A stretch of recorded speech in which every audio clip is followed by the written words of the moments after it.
충남 논산 계령 금산의 김종민입니다. 이 원장님께 질문 드릴게요.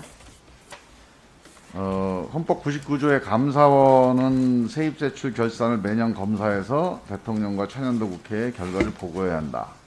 이렇게 돼 있죠? 그렇습니다. 이제 이게 보면 우리나라 이 헌정 체계라는 게 국회가 기획을 하는 데라고 봅니다. 일반 이제 회사나 일반 조직으로 따지면 입법이나 예산이 사실은 기획이거든요. 그래서 그 국정의 큰 방향을 결정을 하면 이제 정부가 집행을 하잖아요. 이 기획대로 집행이 잘 됐는지를 보는 게 이제 이게 감사 내지는 검사 기능이겠죠. 그렇습니다.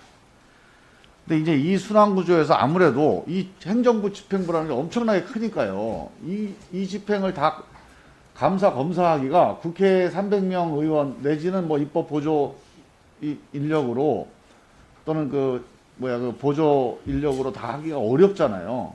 그래서 사실은 이 국회의 집행권에 대한 통제, 감사의 전문성을 부여하는 게 저는 감사원의 중요한 기능이라고 봅니다. 그렇습니다. 감사원을 통해서 전문적인 감사 결과를 가지고 국회가 보다 더 효율적으로 국민의 민주적 통제 기능을 집행부 관료 조직이 할 수가 있는 거니까요. 그래서 사실은 이제 이 결산 보고서라는 게 되게 이제 중요한 이제 절차인데 이게 좀 약간 형식적이다. 결산 심사가 이런 지적이 계속 있어요. 그렇습니다. 그래서 이 점 한번 좀 여쭤볼게요. 결국은 이제 각 기관마다 기관별 세출 성과 관리 수준으로 이루어지고 있다. 결산 심사가. 뭐 그런 면이 있었습니다. 예. 보통 우리가 이제 정부가 기능별로, 정책별로, 사업별로 이런 비교해서 이제 분석할 수도 있잖아요. 결산 심사를 할 때. 근데 이게 이제 그렇게 이루어지지 않고 이게 기관 위주의 결산 심사 중심으로 이루어져서 이런 사업별 정책 위주의 성과 감사 이런 게 좀 필요하다. 이런 점은 어떻게 보세요? 뭐 그 점에 대해서는 저희 역량의 한계 때문에 좀 어느 정도 부족함이 있지만은 그런 방향으로 가야 된다는 점에 대해서는 전적으로 의원님 의견에 공감하고 있습니다. 근데 이제 실제로 보면 이게 잘 안 되는 정도가 제가 미국 감사원 예를 한번 들어볼게요. 물론 이제 이게 뭐 인원이라든가 어떤 그 여러 가지 그 업무 형태에 따라서 다르기 때문에 일률적으로 비교는 안 됩니다만 미국의 그 감사원 같은 경우에는 다양한 분석 보고서를 내더라고요. 그래서 그걸 의회에 제출을 해요. 예. 예를 들면은 뭐 의회 요청에 따라서 이제 조사 분석하는 보고서도 내고 아니면 자체적으로 자기들이 이런 관점에서 한번 분석을 해봤다고 의회에 또 제출하기도 하고. 그래서 결산 보고서 외에 뭐 정부 재정 상태, 사업 성과 등에 대한 보고서를 내는데 예를 들면 제가 몇 가지 예만 들어볼게요. 정부 부채에 대한 보고서, 이 재정이 지속 가능하냐 이런 보고서도 감사원에서 해서 의회에 냈더라고요. 네. 그다음에 이제 연방 정부의 중복 사업, 중복 지출 진단 보고서 이런 보고서도 있어요. 그다음에 정부 사업 중에서 이 하이 리스크, 고위험 사업의 목록이 있더라고요. 알고 그걸 있습니다. 추출해서 추적한 보고서도 있고요. 알고 있습니다. 예. 그다음에 대개 이제 5년 주기에 우리 감사의 전략 계획에 대한 뭐 보고도 하고 그래서 이런 것들이 이제 국회 감사 활동에 뒷받침이 되니까 국회 의회 감사가 상당히 수준이 높아질 수 있겠다는 생각이 들어요. 그래서 좀 부럽더라고요. 그래서 이런 부분에 대한 이제 사업 감사, 성과 감사 위주로 한번 뭐 인원의 한계는 있겠지만 한번 전체적인 변화나 아니면 혁신 계획을 한번 좀 더 고민해 보시는 게 어떨까 그런 좀 부탁을 좀 드릴게요. 예, 한 1분 정도만 답변 드리겠습니다. 예, 예.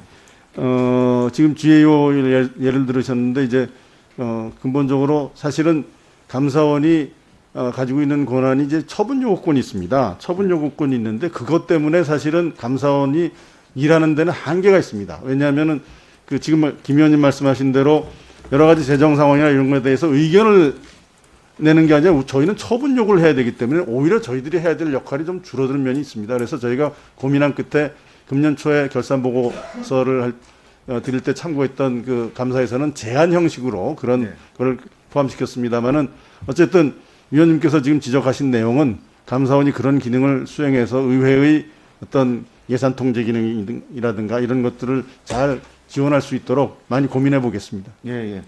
그래서 그거는 뭐 여러 가지 정책적으로 한번 좀 재설계를 한번 해볼 게 필요하다고 봐요 저는. 예, 아주 그 처분 뭐 적절한 요구가 의견이십니다. 필요한 뭐 그런 사안도 분명히 있고요. 예, 또 그런 건 이제 감사의 책임성을 위해서 당연히 그거는 또 예. 유지가 돼야 되는 거고 또 그 외에 다른 성격의 예. 또 이제 그 노력이 좀 필요하다는 거고 또 이제 이게 절차적으로 보면 검사 기간이 너무 짧아요. 제가 보니까 매년 4월 10일 날 감사원 제출되잖아요. 결산 보고서가. 예, 그럼 4월 20일 날 기재부에 이게 회부를 하고 5월 31일에 국회 보고를 합니다. 네. 그래서 사실 이 짧은 시간 동안에 물론 뭐 사전에 사전 검사를 하긴 합니다만 이게 좀 이게 마땅한가 하는 생각이 좀 들고요. 그래서 전체적으로 지금 이제 이 기밀부서 외에는 회계법인 파견을 받아서 인력 파견을 받아서 지금 수행하고 있잖아요. 예, 그래서 전체적으로 이렇게 되다 보니까 요 기간 동안에 사후 감사 위주로 아무래도 감사가 돼서 이 상시 감사 체제 그래서 요런 부분에 대해서 좀그 상시 검사 체제로 좀 바꿀 수 있는 방법 또는 뭐 거기에 대한 어떤 인력 배치라든가 업무 절차의 어떤 변경이라든가 이런 거 한번 고민을 해보시면 좋겠다는 생각이 들고요. 네, 좋은 이게 지적이십니다. 업무 인력에 있어서도 기존에 이제 이렇게 그 회계 검사, 결산 검사, 그 사후 검사 위주로 되다 보니까 거의 대부분 회계사 중심으로 지금 이루어지고 있잖아요. 결산. 예, 그래서 평가 전문가, 업무에 대한 정책이나 성과에 대한 평가 전문가들이 투입되는 그런 결산 심사도 좀 필요하겠다 이런 생각도 들고요. 근데 마지막으로 시간이 없어서 그 결산 보고서 구성과 관련해서도 한 가지 좀 지적을 좀 드리면 대개 보면 지금 이제 오류나 위반 사항을 이제 병렬적으로 나열을 하는데 이제 그치고 있다 이런 지적이. 네. 이 기관이나 정책별로 이 비교 정보가 다양하게 있을 수 있거든요. 그 다음에 연도별 추계 자료라든가 뭐 정책별 분석 자료 이런 거는 사실은 감사하다 보면 제일 잘 알 수가 있어요, 사실. 예, 근데 그건 다 자료로 놔두고 이제 그 오류 사항이나 위반 사항만 이제 병렬하는 거 아닙니까? 그래서 이런 것들이 좀 제시가 돼서 조금 더 평가 자료가 좀 풍부하게 좀 공개되거나 제시되는 뭐 그러면 이제 명실상부하게 정책 감사로 이게 발전할 수 있지 않겠습니까? 예. 그런 점에 대한 고민도 좀 해주십사는 부탁을 좀 드릴게요. 이건 어떻게 가능합니까? 예, 위원장님 답변 짧게 좀 드려도 네, 될까요? 말씀하십시오. 예, 지금 김 위원님 지적하신 내용은 저희가 뭐 100% 공감하고 있는 내용이고요.